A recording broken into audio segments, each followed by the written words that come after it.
Hi everyone and welcome back to studio streamer. So आज की ये पूरी वीडियो डेडिकेटेड होने वाली है आप सबके डाउट्स के ऊपर, जो कि आपने आपने क्या मतलब जो कि मैंने आपसे Q&A फॉर्म में पूछे थे कल टेलीग्राम पे। ठीक है, तो ये मेजॉरिटी बच्चों के डाउट्स हैं जो मैंने ये कंपाइल करके आपको मैं बताने वाली हूँ। पहला डाउट जो सबसे ज़्यादा बच्चों का आ रहा था वो था unable to complete the syllabus properly. पहली बात तो ये अभी बहुत हाई टाइम हो चुका है, बहुत ही कम टाइम बचा आपके एग्ज़ाम्स आने में। तो थोड़ा सा सिटिंग अपनी और बढ़ा दो, जितना आप पढ़ते हो नॉर्मली वेल एंड गुड, उससे थोड़ा 2-3 घंटे, बस 2-3 घंटे और बढ़ा दो ताकि आपका सिलेबस कंप्लीट हो सके। जब मेरा सिलेबस में कोई दिक्कत आती थी ना, जैसे कि मैं मान लो क्वांट से मेरे को थोड़ा अर्थमेटिक में दिक्कत होती थी, तो मुझे अर्थमेटिक की वैसे मेरा अर्थमेटिक की वजह से प्री भी रह रहा था काफ़ी बार, तो मैंने अर्थमेटिक पे ज़्यादा फोकस करना स्टार्ट किया। उसके लिए क्या करती थी, मैं एक्स्ट्रा सिटिंग लगाती थी, जैसे कि मेरी 3 टाइमिंग्स होती थी, वो मेरे मूड के अकॉर्डिंग है मैं कौन से दिन कौन सा टाइम फॉलो करूँगी। पहला मेरा टाइम होता था सुबह 4 बजे से लेकर 7 बजे तक। 3 घंटे में आप ample amount of syllabus complete कर सकते हो, ठीक है। और दूसरा मेरा टाइम होता था रात के 9 से रात के 12 बजे तक, और तीसरा मेरा टाइम होता था रात के 10 बजे से रात के 1 बजे तक। और इसके अलावा इनमें मैं अपना सिलेबस पूरा करती थी, और इसके अलावा जो मेरा सारा टाइम बचता था उसमें मैं अपनी पूरी चेकलिस्ट, प्रैक्टिस, मॉक्स और ये सब चीज़ें मैं करा करती थी। तो आई होप अब आपको समझ में आ गया होगा कि आपको सिलेबस किस तरीके से फॉलो करना है, ठीक है। तो अब हम चलते हैं सेकंड डाउट की तरफ। सेकंड डाउट है how to take pre plus mains together. इसका आंसर भी बहुत सिंपल है, मैं ऑलरेडी अपनी पिछली वीडियो में इसका अच्छे से इलेबोरेट करके बता चुकी हूँ, जो कि मेरी वीडियो है IBPS clerk pre plus mains वाली, जो मैंने खुद भी क्लियर करा है। तो मैं आपको उसका लिंक डिस्क्रिप्शन में और पिन कमेंट में दे दूँगी, तो इस चीज़ के लिए आप उस वीडियो को ज़रूर रेफ़र करना, बिकॉज़ मैं इतना बड़ी चीज़ इसमें नहीं बता सकती, काफ़ी लंबी वीडियो हो जाएगी ये। मैंने उसमें आपको अच्छे से इलेबोरेट करके बताया है कि प्री प्लस मेंस आप कैसे लेके चल सकते हो साथ में।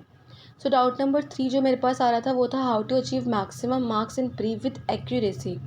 इसका आंसर, सबसे पहला बात, इसका थोड़ा साइकोलॉजिकल आंसर है। किस तरीके से कि जब भी आपका जो भी एग्ज़ाम सेंटर आए ना, वहाँ पे आप सबसे पहली बात तो बिल्कुल टाइम पे पहुँचो, बिल्कुल भी लेट मत पहुँचो।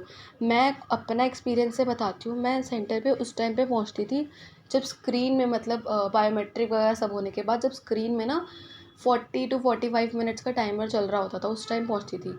तो मेरे पास इतना टाइम होता था उस टाइम कि मैं अपने आप को फुल ऑन एकदम रिलैक्स, चिल और एकदम मतलब काम डाउन कर सकती हूँ उस माहौल में, बिकॉज़ हम अपने घर पे बहुत कंफर्टेबल होते हैं और एग्ज़ाम सेंटर में थोड़ा सा हमें नर्वसनेस होती है, जिस वजह से बच्चों का एग्ज़ाम ख़राब हो जाता है।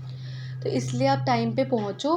मैं वहाँ पे जाकर आराम से घूमती थी, रिलैक्स करती थी, 2-4 बच्चों से बात कर लेती थी, मुँह हाथ धो आती थी, ठीक है, पानी वानी पी लेती थी, सो भी जाती थी थोड़ी देर, मतलब जितना हो सकता था अपने आप को उतना रिलैक्स कर लेती थी। फिर 10 मिनट जब बचते थे एग्ज़ाम स्टार्ट होने में, तब एकदम एकदम मतलब अटेंटिव होके बैठ जाती थी। उससे क्या होता था ना, मेरा एग्ज़ाम मेरे को एक कॉन्फिडेंस आता था, एक माहौल बड़ा फ़ैमिलियर सा बन जाता था थोड़ी सी देर में। तो उससे भी मेरी एक्यूरेसी और जो जो मुझे क्वेश्चंस आते हैं ऑफ कोर्स वो मैं अच्छे से कर पाती थी, बजाय कि ये नहीं कि जो मुझे क्वेश्चन आते हैं हड़बड़ी में वो भी ख़राब कर दूँ। तो इससे ये फ़ायदा होता है। और अ, और इस चीज़ से ना एक और फ़ायदा होगा, जब आप पैनिक नहीं करोगे ना, तो सबसे पहली चीज़ आपका एग्ज़ाम अच्छे से होगा। जो क्वेश्चन आते होंगे वो आप एक्यूरेटली अच्छे से कर पाओगे, और कुछ क्वेश्चंस जिनमें डाउट होगा तो आपको उनमें उनके लिए टाइम भी मिल जाएगा, बिकॉज़ आप अपने फुल स्पीड से कर रहे होंगे जैसे आप घर से करते हो। फिर भी मैं आपको एक अटेम्प्टिंग स्ट्रैटेजी बता देती हूँ कि आपको किस सब्जेक्ट को किस हिसाब से अटेम्प्ट करना चाहिए। सबसे पहले क्वांट्स में सबसे पहले आपको करना चाहिए उसके अंदर स्पीड मैथ्स, फिर आपको करना चाहिए DI, और उसके बाद करना चाहिए अर्थमेटिक अटेम्प्ट। इससे आपका हमेशा मैक्सिमम अटेम्प्ट्स होंगे। इंग्लिश में बता देती हूँ, सबसे पहले मिसलेनियस करना चाहिए, फिर RC, फिर पैराजंबल। RC और पैराजंबल को आप ऊपर नीचे भी कर सकते हो अपने अकॉर्डिंग। फिर रीजनिंग में आपको सबसे पहले पजल्स करनी चाहिए, फिर उसके बाद कोडिंग, डिकोडिंग, फिर मिसलेनियस। अब पजल स्टार्टिंग में क्यों, बिकॉज पजल्स आप स्टार्टिंग में कर लोगे तो आपके पास लास्ट में चुटर पुटर जो ये मिसलेनियस होता है ना, इसमें कम टाइम भी बचेगा, तो आप लास्ट में अटेम्प्ट कर सकते हो। बट पजल्स को लास्ट में लेके बैठोगे तो पेपर डूबेगा ही डूबेगा, ये याद रखना। फिर मेरे पे अगला क्वेश्चन, अगला डाउट जो आ रहा था वो था important topic for mains.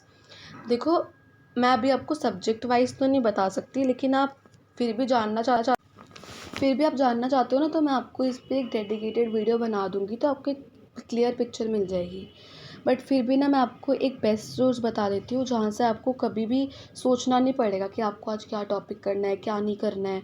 Because इसमें क्या होता है ना, इस पैकेज में आपको वो प्रोवाइड करते हैं एक डेडिकेटेड पीडीएफ मेंस के लिए, जो कि हर एक एग्ज़ाम के लिए आपको अलग से मिलती है। और ये पैकेज आपको इतना अफोर्डेबल पड़ता है ना। गाइडली का बंडल पीडीएफ जो है उसके बारे में बात करी, बिकॉज़ मैंने खुद यूज़ करा है, इसीलिए मैं आपको रेफ़र भी कर रही हूँ वो चीज़। तो उसकी और डिटेल्स आपको पिन कमेंट में मिल जाएंगी, और मैक्सिमम डिस्काउंट के लिए आप SD12 कोड यूज़ कर सकते हो। सबसे बड़ी बात, वो अफोर्डेबल बहुत ही ज़्यादा है। तो आपको मेंस के लिए जगह जगह नहीं भटकना पड़ेगा, आपको एक ही जगह पे क्वालिटी क्वेश्चंस मिलेंगे मेंस के। ओके। और नेक्स्ट डाउट मेरे पे आया था कि घर पे फोकस कैसे करें एंड सोशल मीडिया डिस्ट्रैक्शन भी से कैसे बचें। सबसे पहले एक मैं बहुत ही अच्छा आपको एक ऑल्टरनेटिव बताती हूँ कि यूट्यूब पे जैसे हमारे 3-4 दो जीमेल तो हर किसी की बनी ही होती है। तो ऐसा करो, एक जीमेल पे आप सारा कंटेंट देखो, मतलब जो भी आपका एंटरटेनमेंट का ये सब चीज़ें होती है उसके लिए देखो। और एक अलग जीमेल से आप यूट्यूब ओपन करोगे ना, तो उस पे आप सिर्फ़ और सिर्फ अपना एजुकेशनल चैनल्स और जितना भी आपका पढ़ाई के चैनल्स है वो सब सब्सक्राइब करके रखो। तो आपको यूट्यूब से तो एटलीस्ट डिस्ट्रैक्शंस नहीं होने को आएंगी, क्योंकि आपको रिकमेंडेशन में भी ना फिर वही सब चीज़ें आएंगी फिर। और सेकंड चीज़ है, आप इंस्टाग्राम जो है उसको बिल्कुल ही अनइंस्टॉल कर दो कि कुछ टाइम पढ़ाई के लिए अपने, तो बहुत अच्छा रहेगा। अगर नहीं कर सकते हो तो इन चीज़ों को थोड़ा हाइड करके रखो, ताकि आपका ज़्यादा जल्दी से इन पर ध्यान नहीं जाएगा। और लास्ट चीज़ जो मेरे पे क्वेश्चन आया था हेल्थ इश्यूज़ को लेके, देखो हेल्थ इश्यूज़ में तो मैं आपको यही बोलूँगी, मेरी बहुत ही ज़्यादा तबीयत ख़राब होती थी बीच में। तो आप 2-3 दिन का अपने अपने ऊपर टाइम लो, हेल्थ से बड़ी और कुछ भी नहीं है। अपने आप को जितना टाइम दोगे, जितना अपने ऊपर केयर करोगे, जितना ध्यान दोगे ना, अपने आप को पैम्पर करोगे, उतना आप प्रोडक्टिव बन के निकलोगे, जितना भी आप टाइम देके अपने आप को दोगे।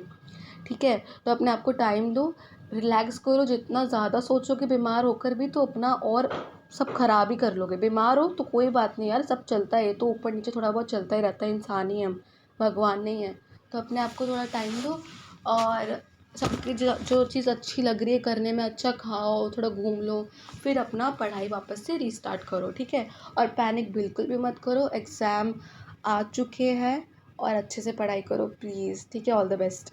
अच्छा हाँ, बाकी फिर भी कोई डाउट रह गया हो ना, तो प्लीज़ मुझे कमेंट सेक्शन में ज़रूर बताना, मैं एक और ऐसी तरीके से पॉडकास्ट बना दूँगी। और तब तक के लिए अपना ध्यान रखो, अच्छे से पढ़ाई करो, बट अपनी हेल्थ पे भी फोकस करो। तब तक मैं मिलती हूँ आपको अपनी अगली वीडियो में। और बस परेशान मत होना, ठीक है? और कोई भी डाउट हो तो मुझसे यहाँ भी पूछ सकते हो, टेलीग्राम पे भी पूछ सकते हो। ठीक है? तब तक के लिए बाय बाय।